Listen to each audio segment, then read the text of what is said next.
All right, good morning, everyone, or if you're on the East Coast like I am, good afternoon. My name is Brooke Carey. I am the lead storyteller and part of the webinar team here at Gravity Payments. Thank you all for coming to today's webinar, Leading Your Bridal Shop Through and Beyond COVID-19, Answers on Crisis Leadership and Dealing with the Pandemic. Before we get started, I want to cover just a quick housekeeping item. After the conversation between our two panelists today, we will be opening it up to questions. If you'd like to submit a question, you can do so by hitting the raise hand button at the bottom of your screen and we will unmute your line. If you prefer to submit a question in writing, you can click the Q&A button and just type it in there and we'll get to it. You can submit questions through the Q&A button at any time during the webinar, but we will be holding off on answering them until later in the hour. We will also be sending a link to a recording of this webinar after it's over. So if for some reason you have to hop off early or if you get disconnected for some reason, don't worry, you'll be able to view it. We'll also be sharing some other resources as well, which our panelists will cover. Okay, so on to our panel. We are thrilled to be joined today by David Marquardt, consultant for BBL Systems and Solutions, and Dan Price, CEO and founder of Gravity Payments. David has 20 years of experience in the bridal industry, including an ongoing vested interest and active leadership role in the full-service bridal shop, Emily Shawn Bridal in Richfield, Wisconsin. He is a problem solver and is known for creating and developing unique tech solutions that make life easier for bridal shop owners. From operating a store in a total blackout for 6 hours on the busiest Saturday of the year and selling 12 bridal gowns in the process, to running a fully functional bridal shop team in the cloud during the COVID-19 shutdown, David solves tough problems and finds a way forward through ingenuity and grit. Dan Price founded the payment processing and technology company Gravity Payments from his college dorm room back in 2004. Since then, Gravity has developed a reputation for being one of the most trusted and transparent processors in the industry, and today we serve nearly 20,000 small and mid-sized businesses across the United States and Canada. After capturing national attention in 2015 for raising Gravity's minimum salary to $70,000 a year, Dan inspired countless leaders to put people before profit. Honors he's received include Entrepreneur Magazine's Entrepreneur of 2014 and the 2010 SBA National Young Entrepreneur of the Year. He lives in Seattle and is the author of Worth It: How a $1 Million Pay Cut and a $70,000 Minimum Wage Revealed a Better Way of Doing Business. Welcome, David and Dan. We are thrilled to have you. Thank you so much for being here. Thanks, Brooke. Thank you, Brooke. It's a true pleasure, Dan, to be with you and to talk with you and meet with you. You've made a lot of you've really challenged a conventional wisdom, I think, for a lot of people out there. And it's I want to say I really admire your guts, honestly, I think, and your grit, and it's really admirable. Thanks, David. Yeah, well, I know that you've. Like I said, like Brooke said, and like I was just referring to, you're known a few years back for cutting your salary significantly, right, and to pay for a minimum wage of $70,000 a year. Now, I'm curious, and I really want to know, like, really why you decided to do something like that. Well, thank you very much, David, and it's a pleasure to be here with you all the bridal shop owners out there. It's really great to be supporting people like you. And the whole reason I get up and do what I do every day is to work with small business owners like you all out there, and small businesses that I think make the world a better place. And so I just appreciate you all for doing what you do and for taking a little bit of time to spend with us today. So I think people like understand the story well in a way, but also kind of get it wrong in a lot of ways. Because why is that? Well, I think I just get way too much credit for it. And going back to the start of the company, I even prior to when I was a freshman and officially launched the company, there was a precursor to that for 2 years where I basically would just do kind of independent consulting for small businesses out there and small business owners like those that are on today's call. And I would just help them procure their credit card processing. But the way I discovered all that, because I started my junior year of high school, and so you might say, like, why would, somebody their junior year of high school get so interested in payment processing? And I really wasn't. I was interested in small businesses. And so my first client was this woman named Heather. From Moxie Java, Caldwell, Idaho, and she gave a venue for my band to play in. And she was complaining to me how all these basically monopolies and bad companies were nickel and diming her and charging her so much. Yeah, and so so she was like, you should help me with this for the credit card processing, which is how I found what I did, was just to help people like Heather. And then she introduced me to other people. But our first maybe 1,000 clients at Gravity Payments, I had a first name relationship with the majority of them. And of course, that's not really scalable past a certain point. They had my cell phone and I would work, kind of all hours of the day and be available.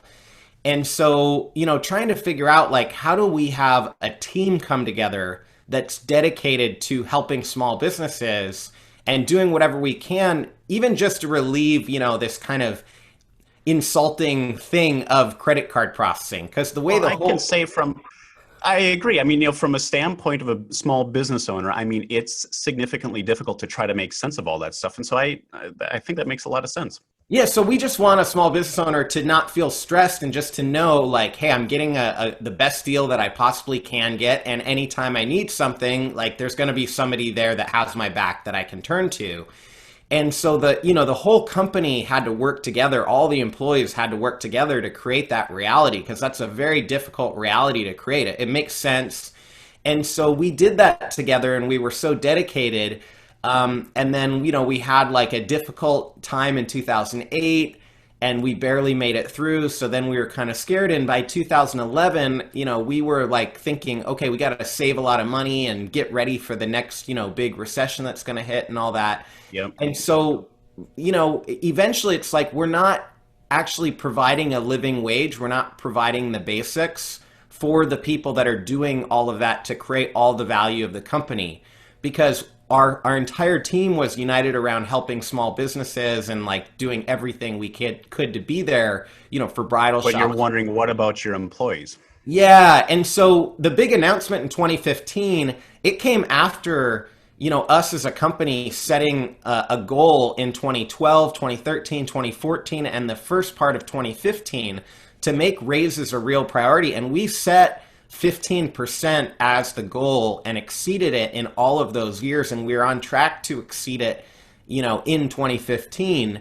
But what I realized was, and I'm sure there's a lot of business owners out there struggling with this, was the cost of living and what it takes to get from point A to point B was rising so fast. If you think of things like housing, student debt, medical costs, and also if you want to eat healthy foods, which I think we all agree is an important priority, and save for retirement, there just was no way to make it work. And so the idea was to basically just be honest with the team about that and to say we're going to be committed to all getting there together. And so while I know that might not be the most practical plan for everybody to do exactly what we did, I think, going to your team and acknowledging that it is difficult right now, that things are more expensive, that the middle class isn't keeping up, and just saying that we in our organization want to be a part of changing that. Let's work together to do it. And so I think the credit really belongs to the employees and our small business clients. And I just think I just get way too much credit for it because my part was fairly logical and not that difficult. Well, logical. Okay. So you say logical. And I think, for a small business owner to look at, your story of, pretty much doubling, it almost sounds like it looks like you doubled the minimum wage in your company up to, to a certain point. True. That's maybe in a lot of cases, especially now, pretty insurmountable, it might seem. What what was it really about, though? But that's what I really want to know, is what it's really about. Is it really about so much? I mean, obviously you're saying it's about the money, but is it, what other components go into it? Well, I think, oh, sorry. Thought I had my do not disturb on. I would say that the honesty is a big part of it, and the empathy. Like, as a leader, especially in such difficult times, I mean, being a bridal shop owner, being any kind of small business owner in 2020 is a harrowing experience. And then here's this guy, Dan, coming and saying, hey, now you have to add one more problem to your mix of like thinking about like what your employees' home life is like, and do they have the resources that they need to live a healthy life. But I think it gives you such a huge edge as a leader. It's not that hard to just think about that and talk to your teams and be honest. And so I would say just stating very plainly your intention that you want to provide a career path to a living wage, to being in the middle class, to being able to have choices like starting a family, maybe even starting a family on a single income. Those are inspiring things for people these days. And if you said those things, in the 1960s, people would probably be like, yeah, that's not really that great. Like, what are you saying? But if you say that in 2020 to people, they're really inspired and they appreciate it and they don't take it for granted. Well, it's true. And I think it really goes a long way to showing your employees that where your priorities really are. And, I know that you talk a little bit about this as well, about, which comes first, profits or people. Yeah. And how has that first, how do you communicate that to your employees? What actions do you take to communicate that you're putting them first?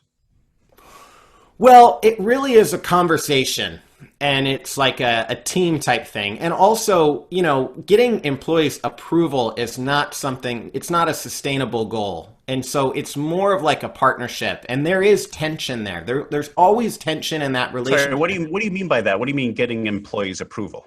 Because that seems to be at odds with what you're saying a little bit. Yeah, approval is not the goal. Interesting. The goal is for employees to have an increased capability at work, an increased sense of license at work, to be able to strive to help the people that you want to. I mean, helping a couple to be able to have a great, the perfect, beautiful wedding that they want. That's a pretty inspiring goal. And for us, helping small businesses to be able to overcome all of these challenges and just take away a little bit of stress, that's a pretty inspiring goal. So that's kind of like, those are the work-related things that you're trying to do. You're trying to increase capability, increase that sense of license or autonomy, and then unleash the natural motivation of your business, not from money, but just from what your business actually does, which in your case and in my case, that's really important. But then on the other side, understanding that person is a human being. So right. if they get increased resources and it alleviates stress for them, that has a basically an immeasurable and incredibly valuable impact. But it also helps the business because it points back to those three things that I mentioned. When you can provide the resources to have kind of like a whole healthy middle class life. And right. So that to me is so much more important than having an employee like you or think you do a good job. And, there's always tension in these relationships because you are bringing something to the table. Yeah, it's natural. And so it's not to necessarily overcome that and have this like amazing utopian feeling. It's just to embrace it. Yeah, it's just to be able to like really like go to work and have these like whole human relationships with that tension, with the positive relationships, with the partnership you can do. But I mean, tell me a little bit more about your industry and like how you all are affected, and maybe give me a sense of like how this would sound to you or to like a small business owner like in the bridal industry. Right. Well, I think the biggest thing that you mentioned is putting the employees first, and that's a big part of what we made the decision to do back when we were forced to shut down. We actually made the decision a little bit earlier than than our state mandated for shutting down. We try to be a little bit more in control of it to kind of, know exactly where we had to go, and so we weren't so reactive. But when we started to see the writing in the wall, we started seeing big retailers, shut down, like, Apple was a big one, and, other big ones that kind of started to, move down that route. The first thing that we said as a team, my wife and I and other business partners, we sat down and we said, we need to make sure that we take care of the employees.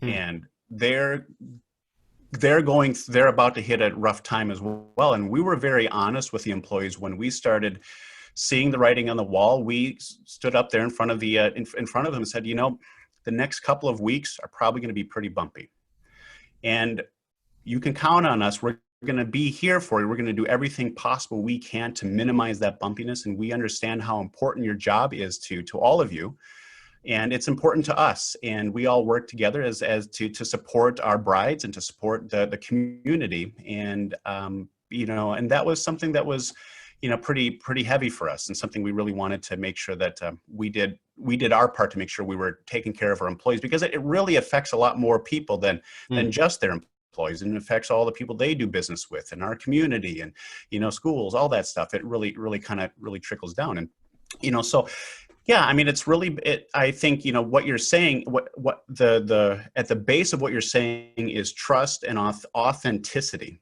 And I find that very inspiring as a small business owner, as somebody who leads a team of, 35 people. It's much smaller than what you have. But I think the principles are very important. And I think they're also, in some cases, more important because it's a lot more visible. We're seeing these employees on a daily basis. We have closer relationships with these people. And what you said something about earlier about it not being about approval, right? And that struck a chord with me, because it's something that as small business owners, when you kind of start up and you're building your team, it's really easy to fall into that trap of approval. And it's not necessarily what it's about.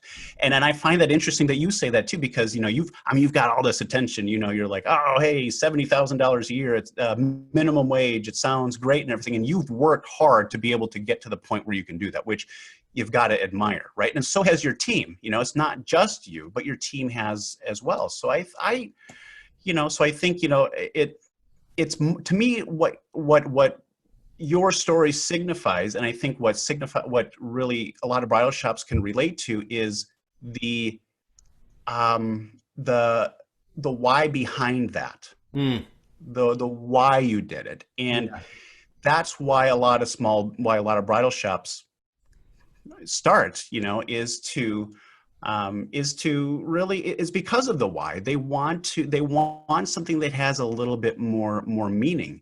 And I think sometimes it can be tempting as a small business owner to kind of get a little jaded sometimes, or maybe get a little beat down sometimes, with maybe all the pressures that just come as a small business owner, and kind of lose sight of who we are as people. And that's what I take from you. As the bridal shop owner, I imagine you wear so many different hats, and that's part of it. But I hear kind of a commitment that you have to also taking a step back and thinking of yourself a little bit like a business architect. Like, how should this business be designed? How should it function? How do you pull yourself out of the day-to-day enough to kind of remind yourself to do that? Is that difficult? Because I know, just going from point A to point B every day must be so tough on its own. It is, and especially now and under these circumstances, it can be very difficult to do that, because sometimes things can become so personal. To be able to take a step back and actually, for someone to say, you really should be working on your business and not in your business. It's so easy to say. So easy to say, but to actually make the decision to actually do that is another thing. And what I think makes it a lot easier as a small business owner, as a bridal shop owner, is to really take the time and sit down and realize all the different interests that everybody has in the business, and look at it from the standpoint of, well, the employees, what do they want? What do our customers want? How can we how can we merge the two in a way that's ethical, that's that is good for business, and that works for everybody. And I think in this environment in particular, it's been very difficult with trying to get to that point, because not everybody, our environment with COVID right now is very, very different. The bridal shop has always been about the experience, and wearing a mask within a bridal shop is very different. Trying to find a bridal gown with a mask on is not exactly what every bride imagined, and it's something that we have to work with, and is very difficult. And we as a shop owner, we've decided, and my team and my wife and I really we've dealt with quite a bit with COVID over the years, and we have over the last few months. And we had to come up with a plan specific, not just the basic stuff, not just the very simple everybody wear masks, everybody sanitize your hands and whatnot, or the very basic stuff that we all talk about when we hear in the media, social distance. But we realized very quickly after opening up that this was going to be a lot more difficult than we thought it would be, because now we have to worry about employees getting sick. These same employees that we care about, that we want to succeed, that we want to empower, now they're faced with, they didn't sign up to operate in COVID. That's something that we had to take very seriously and make sure that, are we really, and it was really kind of a gut check, are we really going to stand up and really help our employees through this? What are we going to be doing to making sure that they're safe?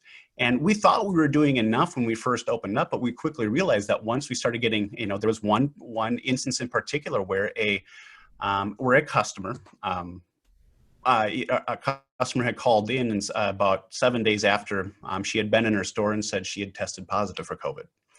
And, we quickly identified who that customer had worked with. And, you get that sinking feeling of, oh man, and it's difficult. And so we decided, it was at that point where we really started to realize we need a much deeper plan in place. And I think thus begun the kind of more crisis leadership. And I got to know, Dan, how did COVID affect Gravity, and how did you use, once you started getting into the nitty gritty, how did you make it through, and how did you lead your team through those really tough times?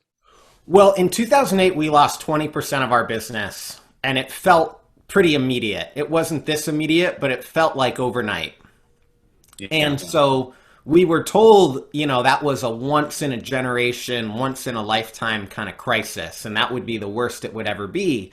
And so Gravity, we all as a team, when we would meet annually or more or less often, we would all just plan on losing 20% at any point. We'd say we want to make sure that we can continue to support our small business clients and have everybody on board to do that, and not lose anybody in a transition like that where all of a sudden we lose 20% of our revenue. So you planned for it. You were planning for it. We were planning for 20% down, but it was 55% down. We lost over half of our business.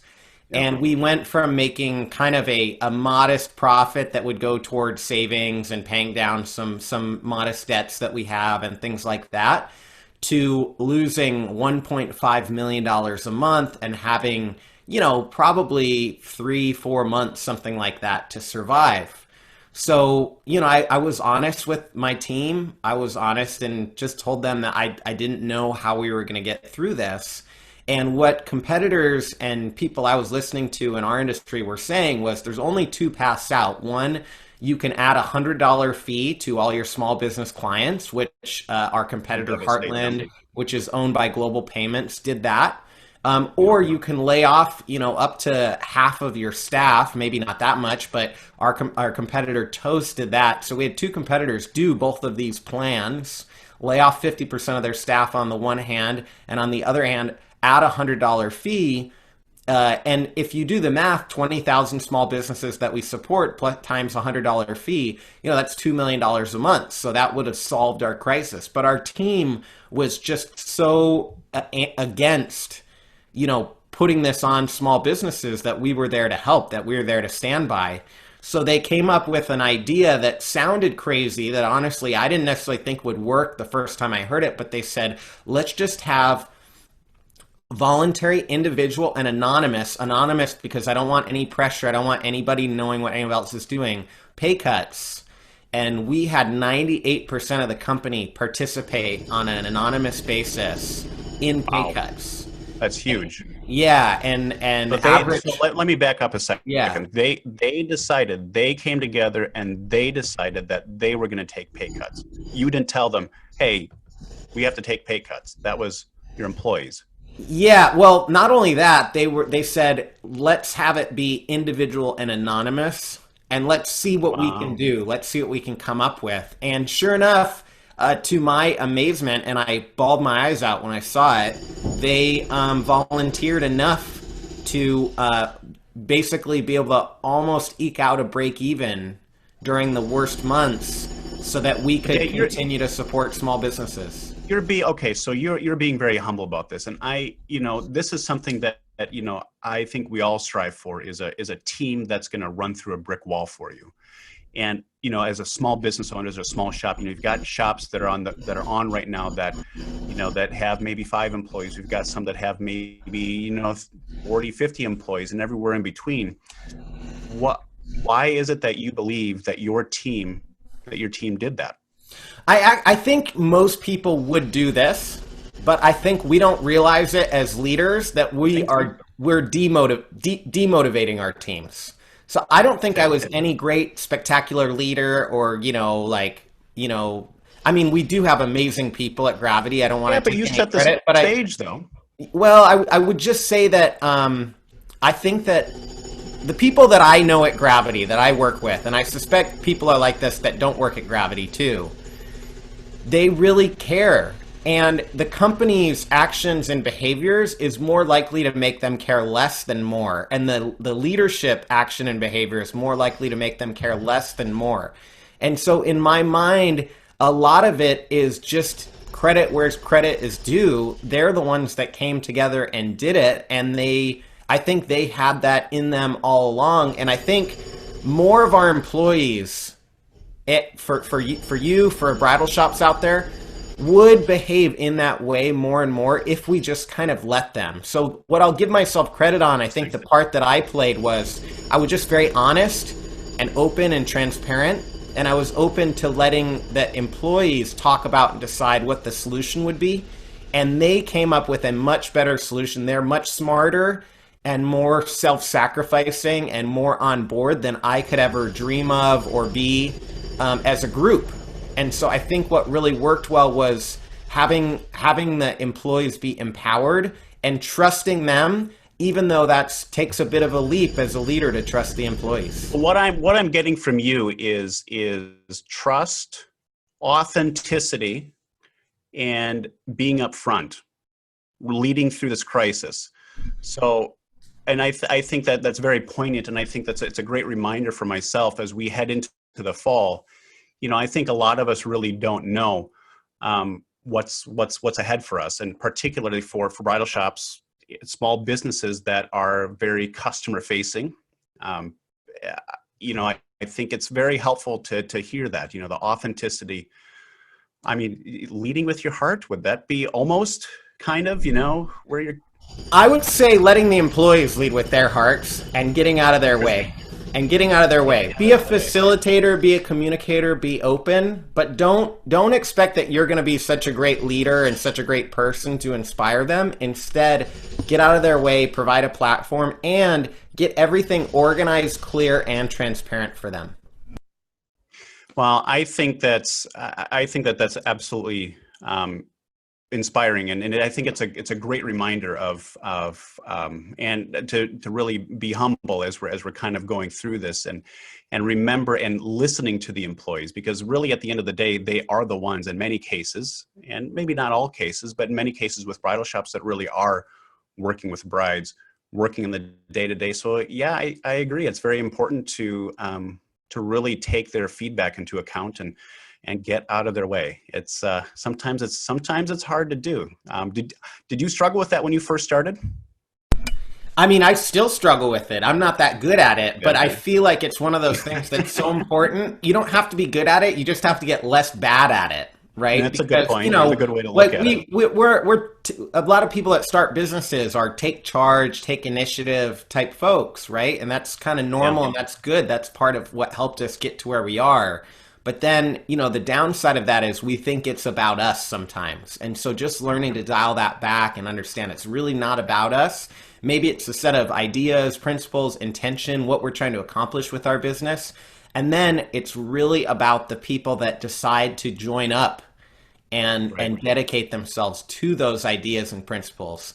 And Yeah. and understanding that in spite of the fact of, so many people will give me so much credit or make it so much about me, just trying to dial that down as much as possible and realize that it really isn't. It's about the team. It's about the ideas. It's about the way the team unites behind and sacrifices for those ideas, more so than anything I could do.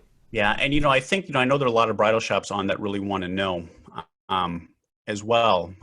Leading specifically through COVID, it's a unique beast, I think, for bridal, and a unique thing, having to deal with brides in that particular thing. And I just wanted to share with you too, some of the things that we've run into as a bridal shop in terms of how to lead our staff through it. And I think one of the things that we're on the front lines. I mean, we're in the trenches with the customers, with the employees, and people want to go about their daily lives. And there is this constant push and pull between it, and between wanting to lead this normal life and have this bridal experience, but then also, well, we've got to be safe. And what we've really found is that making sure that communication with our employees is paramount. And we started to realize that as we opened up, and I kind of mentioned this a little bit earlier, is that as we were opening up and working through COVID and seeing all these different things come up, we got to the point where it was almost every other day where we were dealing with something that was somewhat COVID related or very COVID related, where an employee would call in and they were sick, and we're like, great, okay, so how do we handle this? Or somebody had the sniffles, or somebody was around somebody that had that was awaiting a test, and they were at a bonfire waiting for them to get waiting for a test result to come back. We even had an employee that did actually end up testing positive, and fortunately we were able to. They had contact traced it and traced it back to a party that she had went to. But these are the things that we kept on running into. And I hear over and over again a theme that you're talking about in terms of making sure that employees that you communicate, that you're upfront with them, that you're authentic with them. And we got to the point where we decided we really need to have some sort of a plan where employees know the decision framework of how we go ahead and make decisions regarding their safety within the day-to-day operations. And it's funny when we started. You had mentioned you kind of had a plan out of the gate in 2008, and I myself had been affected in 2008 in a very different way. But it's really shaped a lot of my framework kind of coming into this crisis that we're currently in now, and really helped quite a bit. But coming up with a plan and sharing that with your employees has been significant. It's done a tremendous amount to really lower the anxiety of the staff that are on the day in the trenches, working with brides, working with tuxes, working with for bridesmaids. And we're a busier shop, and so when we're working on a Saturday or Sunday, it's easy for us to have 75 to 100 people in the store. So it can be pretty significant even now during COVID. So having a good plan like that has been absolutely significant to make sure that everybody stays safe. So what would you say to a bridal shop who is facing closure at this point, maybe looking at the next 3 months, and they're trying to figure out how to make ends meet, and they're trying to figure out how they're going to have enough cash to make it through? Who knows what, for bridal busy season is typically January through March, and we don't know what it's going to look like at this point. What would you say to them? What would you say to them to help guide them and their team through the next few months? I would say, have courage, believe in yourself, believe in your team, be open and transparent, share those things. I think, there's never been a better payoff or more understanding of vulnerability in business leadership than right now. And so I would say, like all the business books teach you to lay people off, keep everything to yourself, protect your balance sheet. And I think they get it completely wrong. I think be vulnerable, be authentic, be human, think about the human consequences and the human mission, share those things, ask for help, share those things with your community and with your employees and in some cases maybe even with your customer base, depending on if that would fit into your culture organization. I know for many it might not. You don't want to add stress to somebody else, but to the extent that you can be vulnerable and share and get other people on board, I think that's a great thing to do. What would you say? Yeah. What would I say? I would say hang in there. And I would say,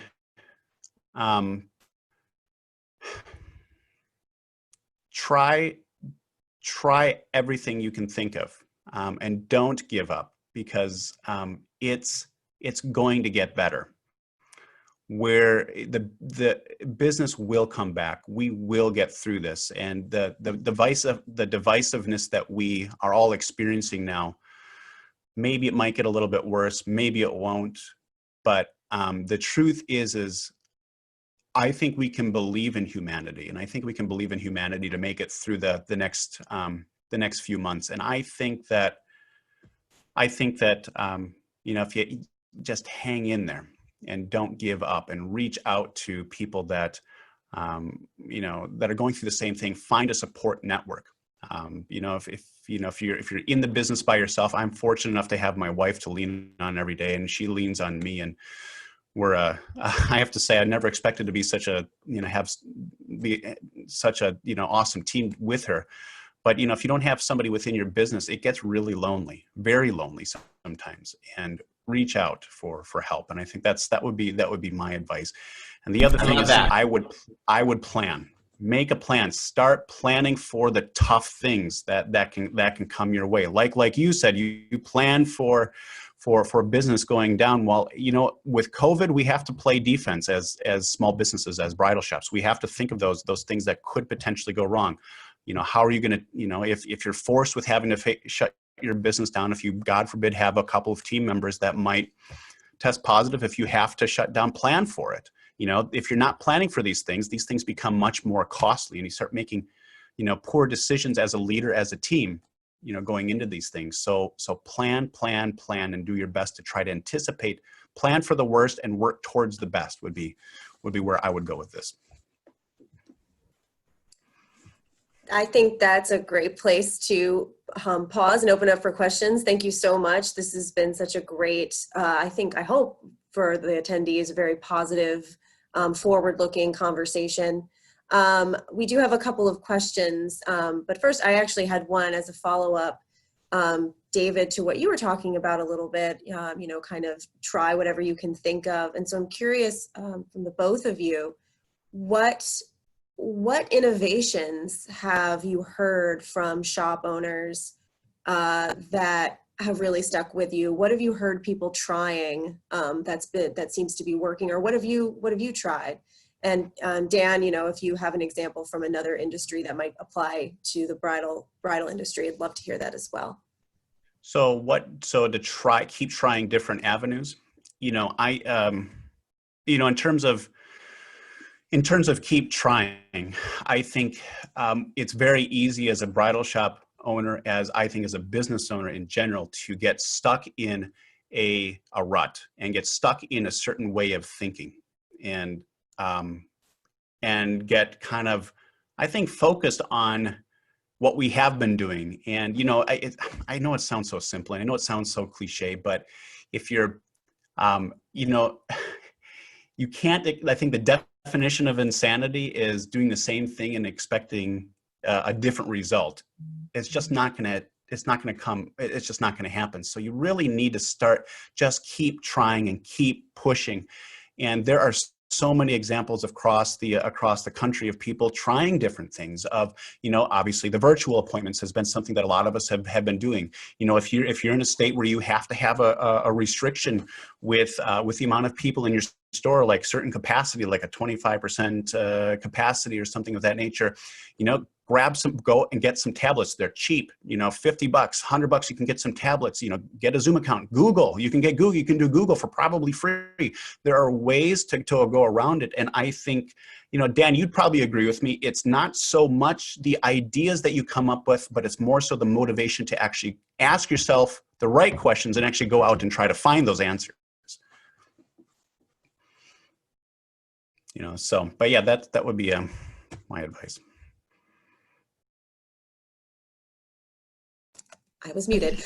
We have a couple of other questions that have come in. So this one is for either or both of you. Have you found any opportunities or wins that you didn't anticipate during the pandemic? Yeah, it has caused us to embrace technology even more so. So we're a bridal shop that we have a very agile team, and when we introduce something tech related to them, they can move pretty quickly on it and really embrace it, and it's really cool. But it's really shown us how much we can actually really even still grow in just the tech space. And one unexpected benefit was requiring appointments for people picking up items coming to the store. So like, for instance, like bridesmaids, I know there's some stores on that do bridesmaids as well. And having them, instead of having all these people, we do a fair amount of them. We do, a couple thousand of them a year.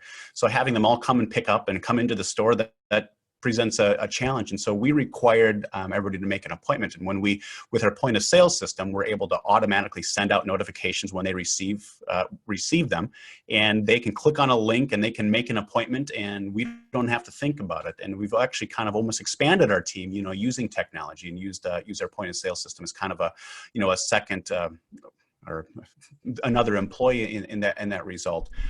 But I think the ability to I think that's definitely one silver lining, and there are definitely many for sure.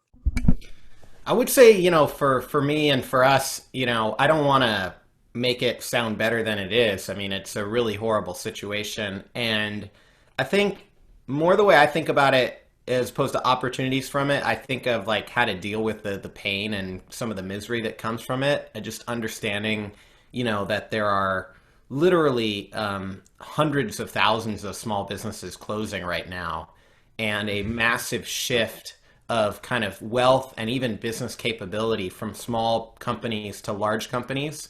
And then to see Silicon Valley kind of facilitate that so much and want to, really tax small businesses just to be able to continue to engage in commerce in the pandemic in so many ways. It's horrific, but I think what's helped us feel better is the idea that we can make such a big difference right now, and that helps us feel better. We've never been able to make a bigger difference than we can right now.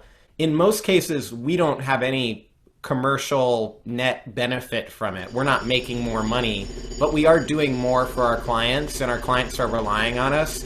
And that's like apps for social distancing, for contact tracing, for online ordering, for text to pay, email invoicing. So we've had to come up with myriad solutions for all these different industries. And I think it's just been whatever we feel like we can do. Even we had a team of people come together to help small businesses get PPP loans. Just right, coming together right, to basically, try to help. If we can help save one small business, or have one small business owner have to lay off one less employee, then that's, I feel like, the best we can do given the circumstances. For me, on that note real quick, I think that's something that I've really taken from this is, seeing the amount of revenue that's been lost And yeah, the PPP loan definitely helped. We're a benefactor of that ourselves. But, we used to worry about having a month where we're down by 10% or down by 5%. And now we just look back at that and we laugh and think like, moving forward, man, it's almost like in the future, it almost seems like nothing's going to phase us anymore after seeing something like that. So it's definitely a different perspective. It's definitely a benefit. That's great. Thank you both for that. Another question, this one is for David specifically, but what do you think the long-term effects of the pandemic will be on the bridal industry? I think the long-term effects, I think in the next, it depends on what you mean by long-term. I think, they're really to look at it. For our shop, we're really focusing on short-term, but then also long-term. I believe it's going to change a little bit the buying habits. It's probably pushed more people a little bit more to really focus a bit more about the online experience, and has pushed a lot of the industry to embrace tech more. It's forced a lot of bridal shops. So I think from a bridal shop standpoint, I think this will help raise the industry further along.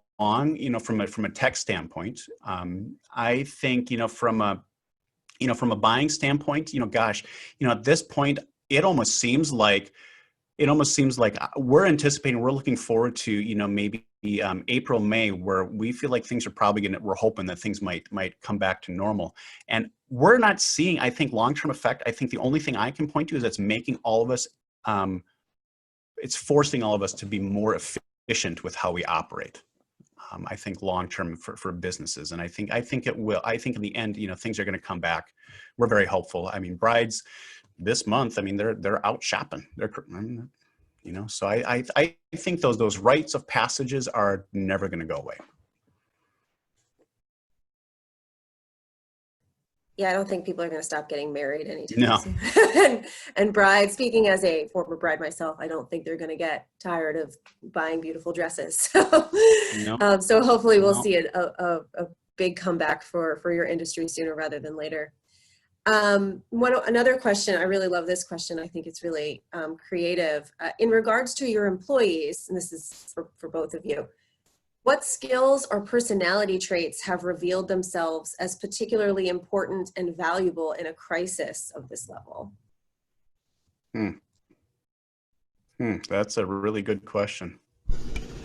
I mean, for me, I can jump in on that. I strive to have a company that's really inclusive, and that's something I think we really value as a team. And so I think it's a bit of a cop-out, but I think having a diversity of perspectives, personalities, strengths and weaknesses is a really good thing.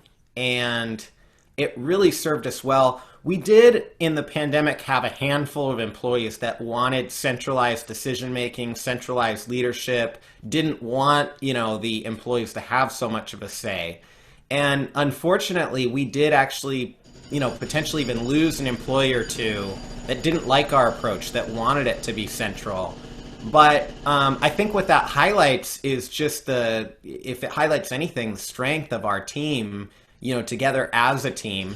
And I think that if we were to try to limit the scope to just any one kind of trait or whatnot, I wonder if that's a little bit of over engineering or over leading rather than, letting the best of everybody kind of come out. So I would say it might not be the best answer because, of course, grit, determination, technical skill, these are all really important things, but I've been just surprised at how wonderful the team's been in ways that I don't know that I could have planned for or anticipated ahead of time. I would agree with that. I think having probably the biggest thing that's really jumped out at me is the willingness of team members to jump in and help.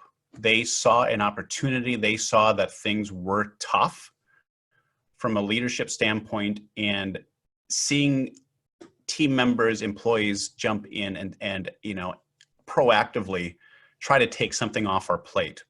has been very, it's been super, super cool to see. It's really, I think, also the resilience that we've seen with many of our team members, particularly some of the tenured ones that have been around for 10 plus years. It's been super cool to see, and see them really kind of take almost kind of a mother hen approach to a lot of the newer employees and say like, hey, you know what, it's all right, we're gonna make it through. We'll be there. I asked a friend of mine one time who's well, I should say he's more of a mentor than a friend, honestly, but he scaled his business from like one employee to thousands of employees. And I was like, Wow. how'd you do that? And he was like, well, Dan, how many of your employees have been with you for 5 years? And he made me like count. And he's like, how many have been with you for 10 years? Made me count. How many have been with you for 15 years? Made me count. We're not 20 years old yet as an organization. So when he said 20, I had to say 0. But, you know, we're not going to hang on to everybody because, you know, we recently had somebody who left after 7.5 years because it had been his only professional job, you know, and he wanted more diverse experience, and that's great. That's wonderful that, you know, that he wants that, and we supported him 100% in that decision. But I do think like hanging on to, you know, as many of your people as you can without really forcing it, helps a lot in these situations. I would agree. I will 100% agree. That question kind of inspired another one, but we asked about traits in your team, but what about the both of you? What traits, or even more specifically habits, have helped you weather this crisis? And have you learned anything about yourself that has surprised you during this time? I mean, for me, I'm trying to feel everything and reach out for support. I feel like David basically said that earlier, you know, before the Q&A, you know, like really just trying to feel everything and then be vulnerable, reach out for support, and try to learn from it. There's some things that I wish I would have done differently. Like I had every intention to like be like journaling and writing more, and I have a little bit, but not as much as I would like to. But those are more kind of like to help me, you know, to be able to incorporate some of these lessons down the road. In terms of just getting through it, you know, so much of it is the basics like sleeping, you know, hydrating, getting good nutrition, you know, getting exercise if you can, you know, really taking care of your health and your mental health too, and encouraging everybody on your team to do so, and understanding that your example is going to matter for your team. So you really do need to the extent you can, maintain you know, as much health as possible. Now, that's coming from, you know, me who, you know, was probably triaging emergencies for 16, 18 hours a day, you know, 7 days a week for several weeks during the worst of the pandemic. But, you know, I was still like, you know, finding some time for some air squats or, you know, walking around while I'm doing it, multitasking, you know, trying to make sure I'm getting like vegetables and, you know, good healthy food, those sorts of things. And then sleep, you know, if at all possible, you know, sleeping, you know, within the guidelines that your doctor recommends, I feel like is so, so important. What would you say, David? I would say it's seeing how not focused I've been on the important things in life, and how much I've let things that really at the end of the day aren't important, or as important, I shouldn't say aren't important, but aren't as important. You know, I think it's easy to allow your work to consume your life, and particularly for, you know, small business owners, particularly I think bridal shop owners who are very ambitious people. It's easy to allow that to kind of consume you, particularly during the pandemic, the shutdown, when things were getting particularly difficult, and trying to, like you said, trying to triage, trying to figure out how to get brides their dresses, trying to figure out all those things, trying to figure out how to, you know, suddenly become a PPP loan expert, you know, all those things. But I think it's really, you know, while it was difficult, it really taught me to embrace family time and really show me what's most important in my life, and really helped me find a really renewed center of motivation. And we've had a lot of time with our kids, and I've absolutely positively loved it. And it's really taught me a lot to look at that too, because I think our employees, we need to find a way to have a better work-life balance as well for our employees too, as time goes on. That's great. Thank you both. Well, we're just about at time, so I think we'll go ahead and wrap it up. David, you have graciously offered to share your shop's COVID-19 plan, correct? Yeah. So the plan that we have put together has been it's been battle tested. It's been expert reviewed by our employment attorney. It's been reviewed by a health professional, also by our insurance company as well, to make sure that everything looks kosher for us. And again, we're in Wisconsin, so this is going to be sent out for to everybody as an example, and hopefully some people can find some inspiration off of that. And make sure if you decide to take something off of it, remember to run it past your experts as well.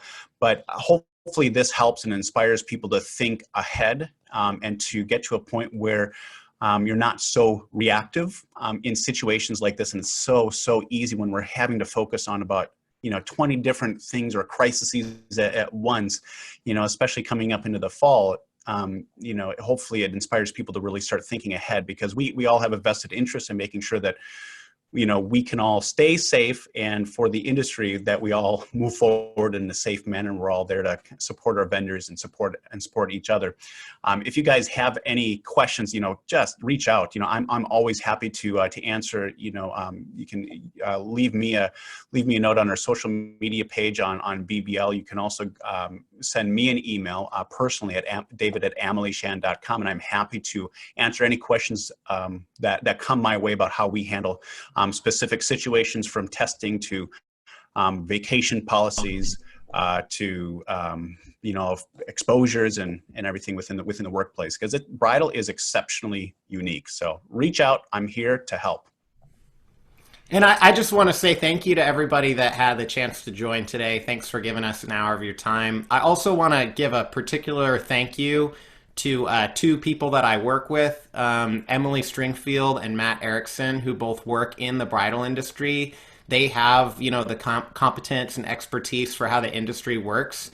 And we're really proud that we have dedicated employees that are focused on the bridal industry. And we're also proud to, have such great clients like you all, like David, and great technology partners. I think for us, with the industry changing and all that, we're looking for a vision that's, future-proof, that's 10 years out down the road, that's going to make a difference for the bridal industry. And we don't have all the answers for everything that we need to do and build and adjust to make that happen. And so for all of us at Gravity, for Matt Erickson, for Emily Stringfield, we want to hear from you. We want to build relationships with you and hear, what do the products of the future, the point of sale systems, the ERP systems, what do those need to look like? Who are the top people that you want to partner with? Who are the maybe top people you don't want to partner with? And have that conversation together. So I'm available to the extent I can be. I'm on LinkedIn and Twitter and Instagram, and I try to check as many messages as I can. If you just put a note in there that you came to this or that you're in the bridal industry, that'll make it more likely that I'll be able to notice your message. So really appreciate the time and the engagement, and appreciate the opportunity to be a very small part of trying to make this industry a little bit better for the little guy person. That's who we're fighting for, and so it's nice to be with y'all today. Yeah, thank you, Dan. It's been a pleasure. Thanks, David.